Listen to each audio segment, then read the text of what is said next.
So today, as we move toward the holidays, we have a trio of stories that are mostly gifts, though one might be a lump of coal. I'm getting ready to focus in on my family and friends, but also, I've been to both of the American resorts this past week. I've experienced the brand new Poly Tower, as well as the hard ticket parties at the Magic Kingdom and Hollywood Studios. In California, Jack Skellington is still set up in the mansion, and Mary Blair's children are singing Christmas carols over at It's a Small World. In Florida, there's gingerbread houses and displays across property. Living with the Land is decked out with 100,000 lights, and all across Fort Wilderness, campers have decorated their sites with near endless rows of inflatables and lights. But in all of this, there are some stories now swirling around. So put in your earbuds, and as you're out picking up the holiday turkey or ham, or as you're dashing off to work, or as you're walking off some of those Christmas cookies, I have some stories that pull apart news and new experiences at the parks. So if you're ready, let's go.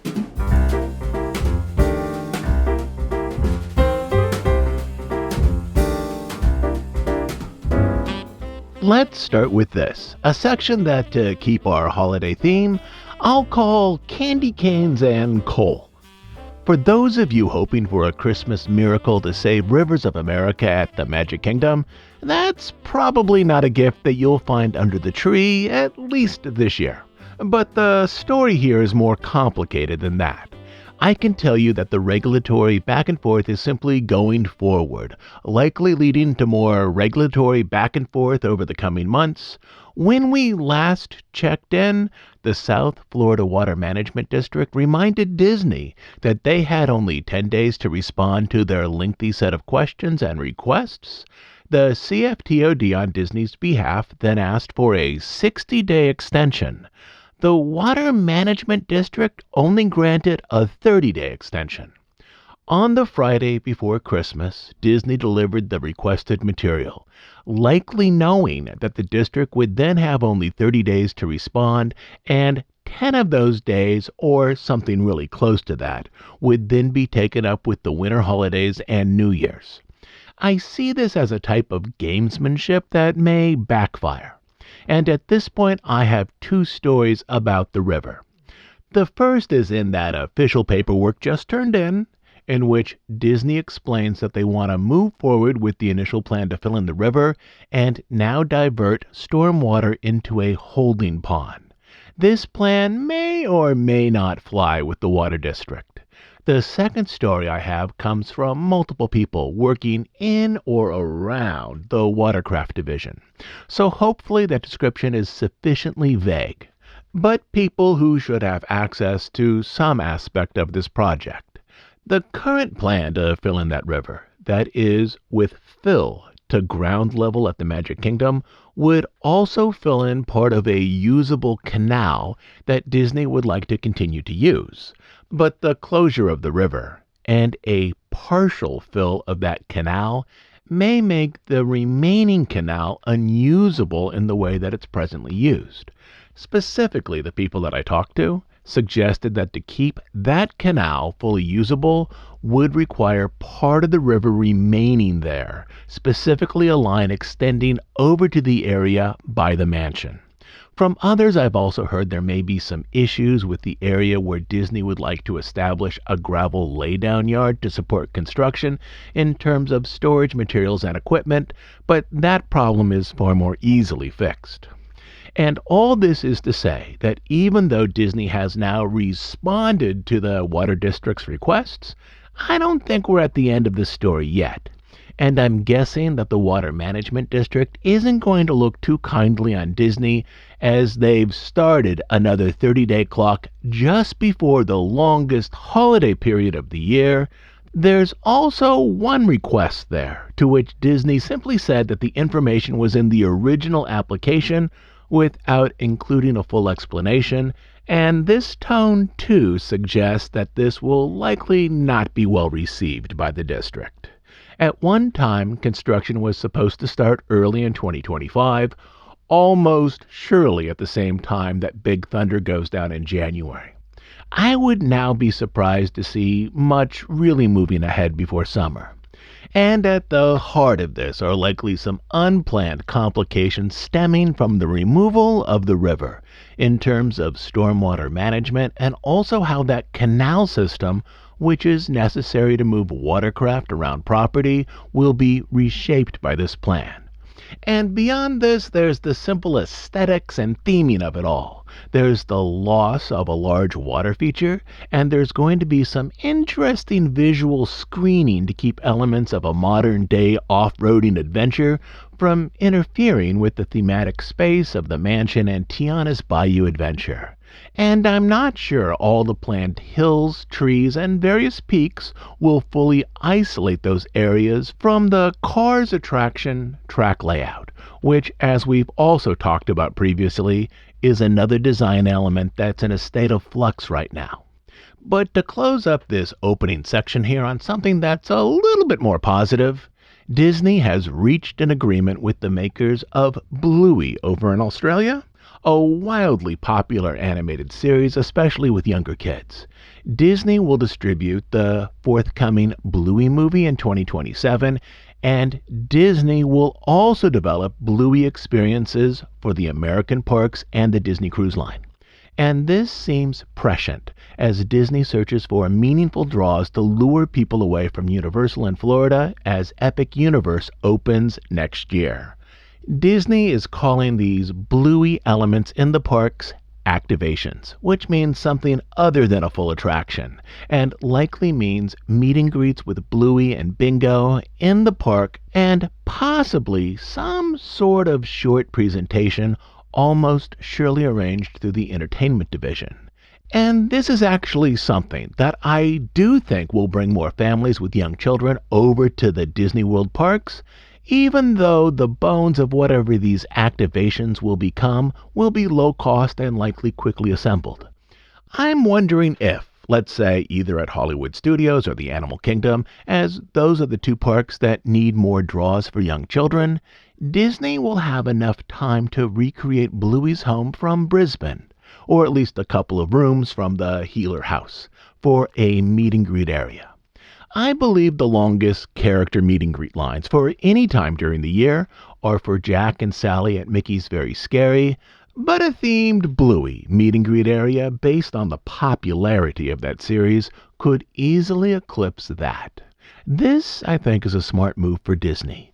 I'm also guessing that it was an expensive licensing agreement, but it's a way to bring beloved characters who are, well, let's call them Disney adjacent, into the parks, particularly in Florida, just as Universal is about to open Epic Universe.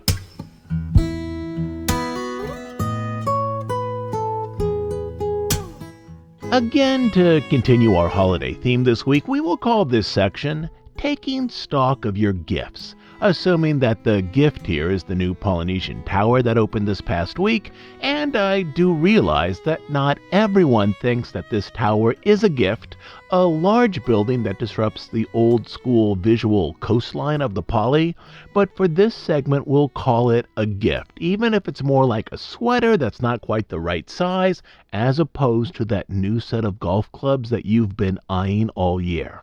But keep in mind, this hotel is designed to create a different vacation experience at the resort than other resorts, and we'll get to exactly what that means in a moment. If nothing else, I am interested in the social experiment that the hotel design is engaging here, but again, we'll get to that in a little bit. Let's start with this question. What's the one resort area at Disney World that, at least as of this last Tuesday, had absolutely no holiday decorations? Yep, that's the brand new Poly Tower. I was out there for the opening, but if you were to walk around the monorail loop, and with the tower now open, you can mostly do that again. You'd go from wreaths to garland to lights to Christmas trees to gingerbread houses, but when you got to the Poly Tower, since it opened just 8 days before Christmas, it has its regular and very new decor. I did see gardeners bringing in some poinsettias to place around the outdoor valet and bell area. I've also been told that there are likely some light lobby decorations for this year, but they couldn't be placed in the resort before opening. And it's not the full suite of decorations. Those will arrive next year. So it's possible that by the time this episode posts, there's a handful of decorations up in the lobby. But this was an element that stood out on day one. You've likely seen photos now of the hotel somewhere online. But in case you haven't, the structure, the lobby area, and even how the elevators function share a lot of the underlying design conceit with the Grand Destino Tower over at Coronado Springs. It feels upscale, a little corporate with large open areas and some lovely Polynesian theming. The tower complex includes just over 260 rooms, a restaurant and bar, a modest pool without a slide, palm trees and green space, and halfway up that tower, 4 large public rooms that open both to the theme park and on the other side to the golf course. But let's not talk about how it looks, at least not yet. Instead, let's focus on how the design here is arranged to support a unique hotel function at Disney World.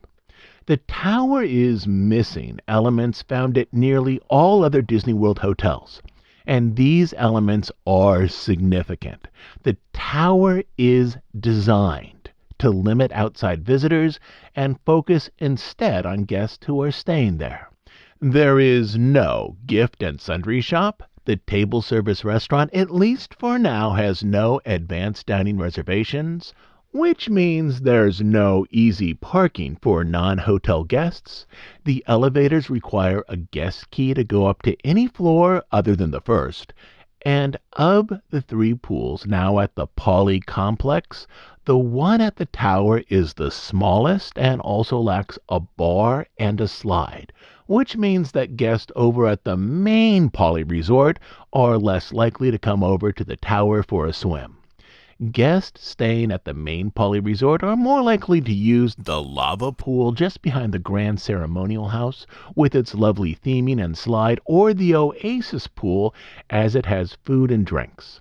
The pool at the tower, which is called the Cove Pool, does have a children's splash area themed to Moana, which features an oversized figure of Moana on her boat.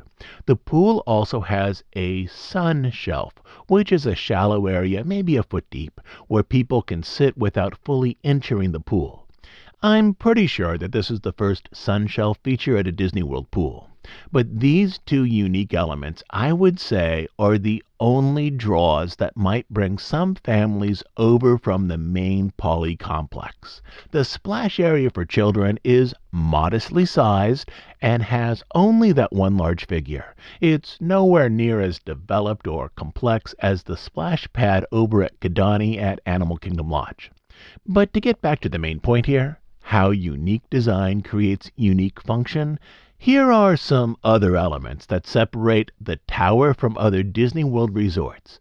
The tower does have its own parking lot and parking gate, but there's absolutely no security kiosk at the entrance to the lot like there is at every other Disney World hotel. On the first day, there was a security officer at the gate in a yellow safety vest simply standing near that mechanical gate arm to help arriving guests. But having a security guard there is not a long-term plan. The long-term plan here is to have all guests use mobile check-in and then use their phones or magic bands to open the gate upon arriving. I'm skeptical as to how well this will actually work out. The multi-year plan is for Disney to turn the tower into a complete DVC resort, just like Bay Lake Tower. But until that happens, it will be part traditional cash guests and part DVC. As DVC sells more Poly contracts, DVD, which is the division that oversees the DVC, will shift more rooms over from the cash side of the operation for general tourists to the dedicated DVC accommodations that can be booked by points by those who own DVC. but this will likely take years. The Riviera, for example, has been open for 5 years and is still nowhere near selling out all of the DVC contracts that it has. In terms of no security kiosk at the parking gate, the DVC crowd, or at least most of them, will be more familiar with mobile check-in than general tourists. But until that happens, I think the no security kiosk at the parking gate is going to be a tough thing to pull off all day long, even if there's a call box just before the gate. But here's the thing that I think will absolutely blow your mind. The original plan for the Poly Tower was to have no front desk cast members on the ground floor of the hotel at all. There is no formal front desk in the hotel area. That simply wasn't built and wasn't in the layout at all. The plan a few months back was to have no front desk cast members staffing the area and rather to route any concerns to the Grand Ceremonial House. But Disney has backed off of that plan a little. For most of the day, Disney will have a couple of front desk cast members standing in the lobby holding iPads, which they can use to help guests check in or to manage other concerns. But there will be no third shift front desk component to the tower at night. Any late night concerns will be shifted over to the Grand Ceremonial House down the way. So it seems there has been an organized effort to create a tower with a quiet, more insular atmosphere. This is how design choices influence function. I'm sure for the next month, maybe two, people will come over and check out the new digs. It may be crowded with those looking at the new resort tower, but sometime after that, the hotel should empty out and be far less of a tourist draw than the Grand Floridian, the Contemporary, and the main area of the Poly. So for those of you looking at the new hotel and wondering where are some of the standard Disney elements here, they seem to have been altered or removed to create a different type of community atmosphere inside the hotel. Something similar seems to have been the plan about 15 years back when Bay Lake Tower was designed. The Contemporary is still filled with general guests dropping by to shop, eat, or check out the decorations, but hardly anyone drops by Bay Lake Tower, which is right next door, as it lacks these draws. Again, it's going to take a few months to get there, that is, to empty out the tower with those curious about the new area. But this generally is how the new Poly Tower has been designed in terms of function, to be the distant cousin of Bay Lake Tower. Grand Ceremonial House will always draw in a crowd, with Ohana's, Kona's, gift shops, the monorail station, and the lovely bar locations both indoors and out. But the tower, surely by summer, after the newness wears off, will have more of the insular social feel of Bay Lake Tower, which I believe is the exact goal of many of these design choices. The lobby is lovely. It's open and roomy with lots of places to sit. Again, think about the open layout of Grand Destino Tower. If you've seen photos of the space, the one element that doesn't come through easily is that the columns and art and even some of the walls are deeply textured, either with layered materials or arranged in a sculptured relief effect in which sections of the art or carvings are noticeably raised to give the work dimension. The materials here are wood and stone as well as mixed media art, which gives the tower the feel of a luxury hotel. If you're thinking about booking a room there are probably 3 key issues to keep in mind. First, the tower in its upper stories has some lovely views.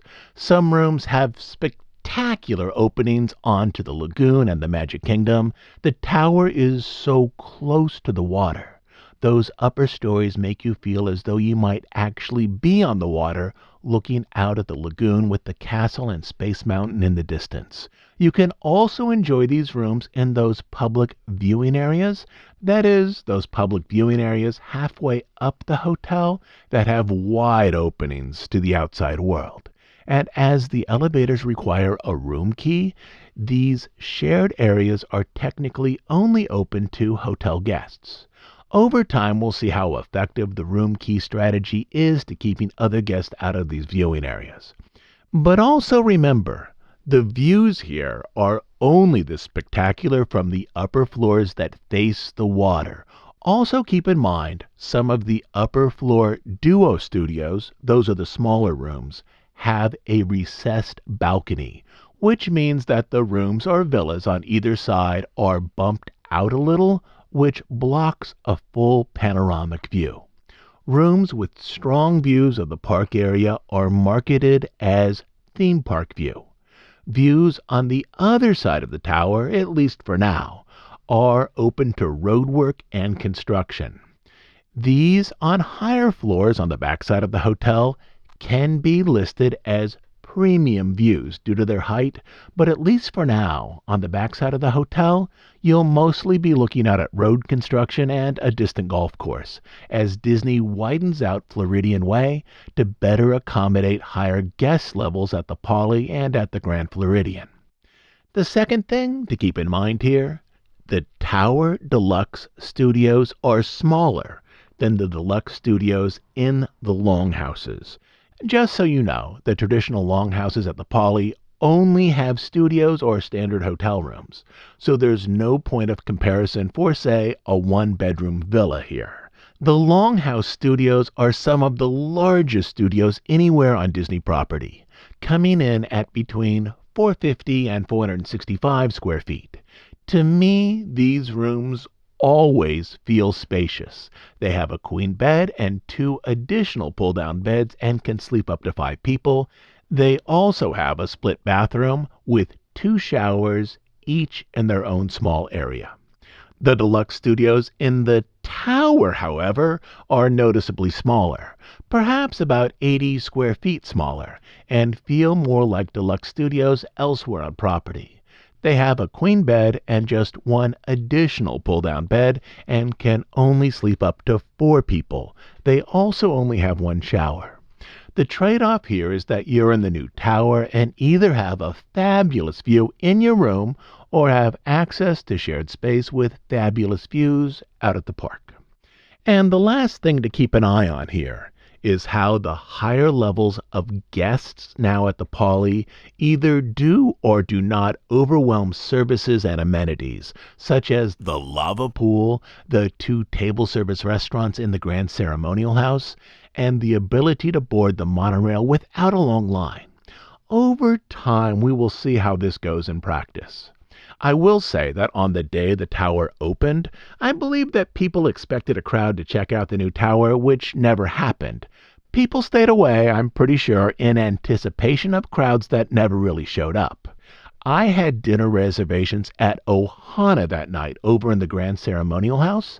It's the first time in years where I saw many open tables as the fireworks flew up over the Magic Kingdom. Over 10 open tables, I believe. I'm pretty sure that this was just a one-off anomaly, but again, we'll see how over time those new 260 rooms change pedestrian flow and ease of access to key features there. At least for me, resort and restaurant openings are always an enjoyable time. There's extra cast members on hand, and for the most part, everything goes smoothly. It's very hard to see the effectiveness of a hotel on opening day. So this is something we should loop back to in a couple of months when the hubbub dies down. But for now, the new tower is open. It's a nice spot to check out, as now nearly all the buildable space along the lagoon, from the TTC to the Poly, from the wedding pavilion to the end of the Grand Floridian, has been developed. There's still the possibility of new resort hotels, either by the TTC or over by the Magic Kingdom, but the lagoon has significantly changed now over the past 53 years since the resort opened, with the Poly Tower being the latest addition, with a layout that is arranged to cater to those staying there, but not with enough extras to attract waves of additional tourists to see what might be happening inside the building.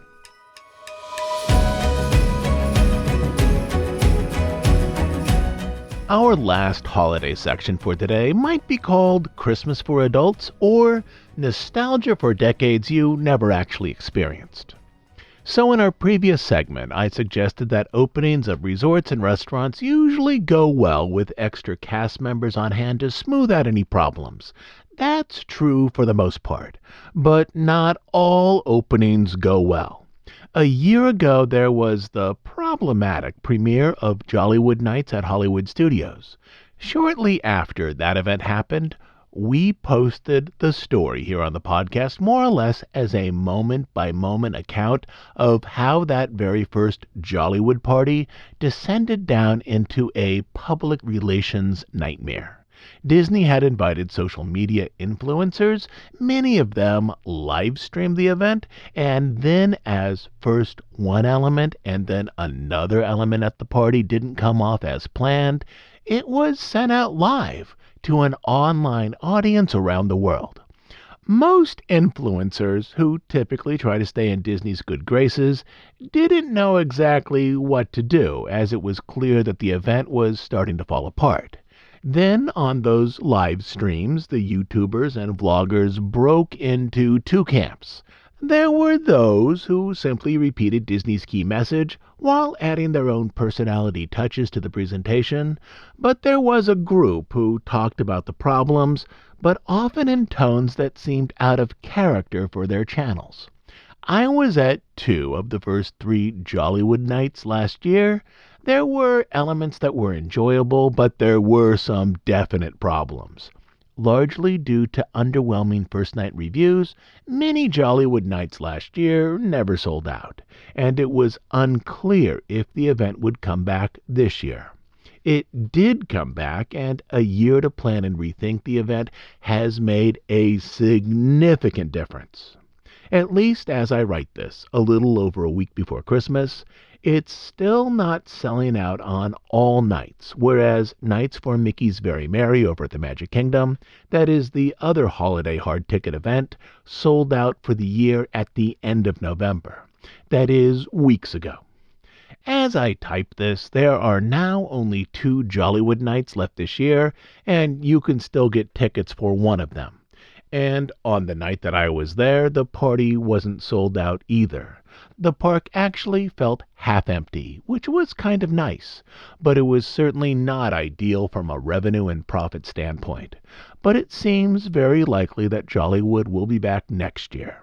So if you haven't been to Jollywood yet, and if it's on your list of possible activities for future years, here are some of my overall takeaways for year 2, especially as it compares to Mickey's Very Merry, which is very close in price. First, both of these events, Jollywood and Mickey's Very Merry, have a different feel than a typical day in the parks. I recently saw a presentation that broke down attendance patterns for hard ticket events in Central Florida theme parks, such as for Mickey's Very Merry, Jollywood, and Halloween Horror Nights. These events attract hardly any first-time visitors. These events are marketed and attended by people who are familiar with the parks. Maybe think of it this way. These events are a way to make a familiar park seem fresh for longtime fans. So if you're a first or second-time visitor, or if you're going with first or second-time visitors, you're probably better off just getting a standard day ticket to the parks. On some nights, it's cheaper to simply buy a day ticket to the park as opposed to a ticket for the evening party. For the Wednesday before Christmas, a day ticket to the studios is $149, and a Jollywood night ticket is $179. So the trade-off is this. You'll see shows and meet characters you won't see at any other time of the year, but you're paying a premium for a 5-hour event, whereas you can pay less and experience the park for a dozen hours during its regular operating schedule. Second, hard ticket events probably aren't a good mix for experienced and new theme park visitors to do together. Hard ticket events cater to experienced guests who, for example, have been on Rise of the Resistance many times but haven't seen the unique entertainment that only performs at the party. New guests likely would rather check out Rise of the Resistance. When I was at Jollywood this year, Rise of the Resistance had a line that was only 10 minutes long, and there's a reason for that. The core group of attendees here have already been on that ride likely multiple times. But this is their only chance to see party entertainment, which includes stage shows and musical acts. And if you move carefully from one performance to the next, you can pretty easily see everything the unique hard ticket party has to offer in one night. So that means many of the rides have shorter lines as most of the guests are focused on the shows. I suppose another way to think about all this is if you ever wanted to go on Rise of the Resistance 8 or maybe 10 times in a single night, you could probably do that here, but then again you'd miss everything else. But all that aside, the Jollywood event this year is working better than it was last year. The event is almost wholly situated around live entertainment, unique food offerings, and rare character meet and greets. Also, unlike Mickey's Very Merry over at the Magic Kingdom, some of the entertainment, such as jazz performance and a swing band that features dancing, leans heavily toward an adult audience. The party also has the conceit of presenting entertainment from decades past, mostly entertainment that was popular during Walt and Roy's lifetime, though that conceit softened a bit this year. There's still piano performance over at the Brown Derby, which is excellent, and Rachel and the Alley Cats blasting out 1940s Christmas standards over by Tower of Terror for that holiday soiree. This year there are professional dancers at the soiree as well, who not only perform swing, but ask guests to dance as their partners, which in turn encourages other guests to join in. Swing dancing is not a common activity in the parks, so this is a way to broach that activity by having professionals invite members of the audience one by one to join them for a turn on the dance floor, thereby establishing that type of dance as a feature in the park. As I mentioned earlier, most of the musical acts here push on that nostalgia button pretty hard, presenting American dance and song from many decades ago, typically before most guests attending the party were even born. But some shows have started to pivot in small ways away from that conceit. Last year, the Holidays in Hollywood show, featuring Kermit the Frog and Miss Piggy, was arranged as a live broadcast of a TV holiday special, with commercial breaks that broke the presentation into shorter themed segments. The show last year was brought to you in part by Goofy's Candy Company, with the recorded commercials playing for the live audience, presumably as they showed up on screens for home viewers. This year, the conceit of a mid-century live Christmas TV show has been dropped. It's mostly the same show, with the same songs, and a little more Muppet banter taking the place of those old TV commercials, but the presentation has none of that artful artifice that suggested the studio audience was actually watching a live TV performance. So, just like most of Hollywood studios, which a while ago used to focus on the intersection between film and TV production and the presentation of entertainment, now just focuses on the entertainment itself, leaving behind elements of film and TV production. The stage show now is loosely inspired by the type of holiday variety show that used to appear decades ago on TV. One shout out here again is to the musicians and singers. The band and the vocalists, not only here but throughout the park on Jollywood nights, are stellar. As opposed to some other Disney offerings, Disney here clearly spent money to ensure a high level of talent and performance throughout the event. The one new show at Jollywood Nights this year is Glisten, which is a 15-minute demonstration of ice skating on a stage set before Grauman's Chinese Theater, with a soundtrack of holiday tunes. The skaters aren't actually on ice. They are skating on plastic that is finished to look like ice. This is sometimes called synthetic ice. It's specially manufactured sheets of plastic which are lubricated so that it has about the same smoothness, friction, and glide as ice.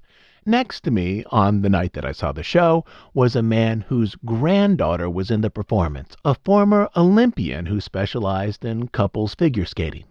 Except for the fact that it was near 70 degrees that night, there was little to suggest that they weren't actually skating on ice in terms of movements and turns, aside from maybe a limited number of jumps and complex spins. And this show, too, has a slight mid-century connection. Back in the 1950s, long before Disney on Ice, Disney and its characters used to participate in the Icecapades. These shows were about 80% figure skating performance and 20% Disney characters, mainly to satisfy the kids in the audience. But this was during the 1950s, the golden age of figure skating, when the U.S. was winning a near endless line of medals at the Olympics and World Championships. So in this, Glisten has that light connection to mid-century American entertainment. This is a fairly short show. You can arrive 5 minutes before it starts and find a good place to stand or sit. It's all outside, and seating means sitting on the ground, not chairs. The show is not a headline spectacular, but it is an attempt to fill the front half of Hollywood studios, from Grand Avenue over to the start of Toy Story Land, with entertainment that better fills out the space. For me, another standout of Jollywood Nights is the jazzy piano performance over at the Brown Derby. Last year, the operation of the Derby was somewhat of a nightmare. On the first night of Jollywood in 2023, the Derby used the MDE walk-up list. You needed to be somewhere close to the Derby to engage the walk-up list, so I'm guessing organizers believed that the geofencing would limit the number of people who could actually sign up for a table reservation when requests opened. And oh, how wrong they were. When that walk-up list opened, hundreds of people quickly clicked in on their phones, and as that walk-up section in My Disney Experience has a very slow refresh rate, hundreds of people were given reservation times right when the Derby opened. So when those doors opened, there was a crush of people moving up to them. On the second Jollywood night in 2023, Disney abandoned the MDE walk-up list and instead asked people to physically line up in an open area next to the Derby, where they were given a reservation that was initiated by a cast member. This year, however, Jazzy Holidays at the Brown Derby are a standard advance dining reservation option. You can book it weeks in advance. The problem here is that for sold-out parties, you need to know this days before you go to the party itself. But on the night that I was there, it was so sparsely attended that anyone could get a Brown Derby reservation while in the park for a seating time slightly later that night. Brown Derby was built with a piano stage at the front of the room. It is perfectly situated for this type of performance. There are two pianists who rotate every night. Both of them were fabulous. This is another event that for me hits that nostalgia button and firmly places me back in the 1940s, long before I was born, which I enjoy very much. There's also some downsides to Jollywood Nights of which you should be aware. First, it's a very short party, just 5 hours, which is long enough to see the shows, meet a few characters, but not enough time to do much beyond that. Many of the character meet and greets even here are pitched at nostalgia. If you're a fan of the Disney Afternoon from back in the 1990s, many of your favorites are there with short lines, Rescue Rangers, characters from Tailspin, and from a slightly later era, Phineas and Ferb. But it's difficult to see all the shows and characters and do some rides in one night. Second, there's not a lot here for younger kids. It was designed that way. Jollywood is a far, far better couples event than it is a family event. Third, the one show that feels out of step with everything else at the event is the Nightmare Before Christmas sing-along. It's interesting to see the massive Jack Skellington puppet up close. For me, that's the high point. But much of this particular show is simply a presentation of musical sequences from the film projected onto a large screen. It's supposed to be a sing-along, but as with nearly every in-park sing-along, hardly anyone in the audience, if anyone at all, sings along. So it's the odd experience in which the main conceit, a sing-along, is never ever reached. But beyond this, this show doesn't match the flavor of the other party entertainment. The other Jollywood shows are overtly arranged to connect with mid-century Hollywood or maybe mid-century Burbank. And in this scheme, the Nightmare Before Christmas performance is off doing its own thing and doesn't really contribute to the overall and mostly well-orchestrated vibe of the event. It seems more like a holdover from some planned but never realized Halloween event that has simply been plunked down here. Fourth, all of the food at the party is available for purchase, whereas Mickey's Very Merry has endless free cookies, hot chocolate, apple cider, and eggnog. In this, Mickey's Very Merry feels like a cohesive event in which all of the essentials are covered by the admission price, including entertainment and snacks. Jollywood, however, from this particular perspective, feels a little like an expensive cover charge to view the entertainment, which then leads to other necessary purchases such as drinks and snacks. Fifth, both Jollywood and Mickey's Very Merry have gifts for attendees. At Mickey's, you get a metal ornament for your Christmas tree. The design changes from year to year. This year, it's a gingerbread house. Last year, it was a marching toy soldier. I've put some of these ornaments on our tree. They look lovely. At Jollywood this year, you receive a small box of champagne-flavored marshmallows as you leave the park. These have sat in their box on the kitchen counter for 2 weeks now. Nobody wants to eat them. Last year, the gift was balsa wood drink coasters, 2 of them, but they were so cheaply made that I can't imagine many people using them. And lastly, I should really point out that these are all minor concerns compared to the laundry list of problems from last year. So this event is starting to mature and find its own identity, but it still has a little ways to go, but it is getting there. Mickey's Very Merry and Jollywood are roughly the same price. Personally, I had a better time at Jollywood as the entertainment more deeply spoke to me and my interest in decades past, but I also recognize that the entertainment at Mickey's Very Merry is more robust and full, with the stage shows, a long fireworks presentation, light shows, a parade, and snacks. And because of this, it's an overall better value. If you have kids under the age of 12 and are trying to pick one or the other, definitely Mickey's Very Merry. The entertainment is better pitched to a family audience. The Magic Kingdom also has attractions that are lightly rethemed just for the party. Space Mountain, with various holiday lighting effects, is a nice change from the original, as are the light seasonal decorations out on the Tomorrowland Speedway that are only switched on for the event. Objectively, I think the value goes to the Magic Kingdom event, though if you're interested in the Hollywood of the 1940s and 1950s, Jollywood might be more of your sweet spot. And the big question here, are either of these events really worth the price? As the ticket price for hard ticket events goes up each year, that's becoming more of a relevant question. That study that I mentioned earlier in this segment, defining how hard ticket events like these are attended almost exclusively by those who have previously visited the parks, is probably the best way to approach this question.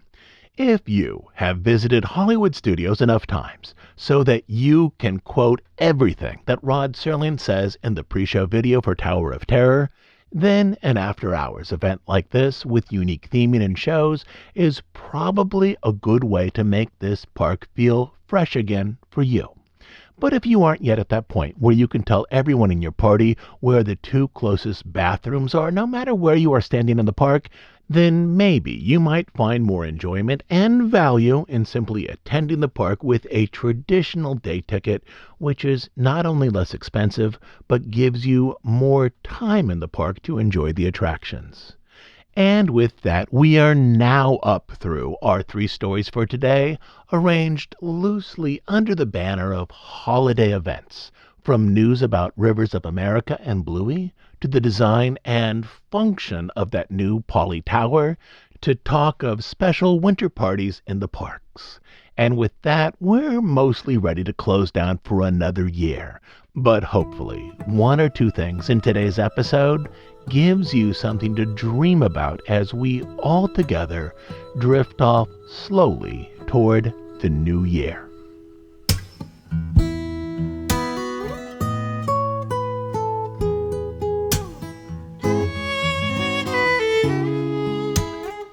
I'll be back next week with a new episode. We always have an episode during the week of Christmas and New Year's here, but it's usually a shorter episode so I can focus more on family and friends. I already have most of next week's episode planned out about a unique holiday tradition at one of the Disney resorts. But beyond that, I hope that you too take time this week to focus on your family and friends, as the holiday season only comes once a year. So here's to happy holidays to you and yours. And before I go, one more thing. We're an ad-free, listener-supported podcast. These shows are funded entirely by those who become monthly subscribers over on Bandcamp. You can join them by becoming a monthly subscriber at dhipodcast.bandcamp.com. As always, I'll include a link down in the show notes. Until next week, this is Todd James Pierce again wishing you and yours the best for this special season.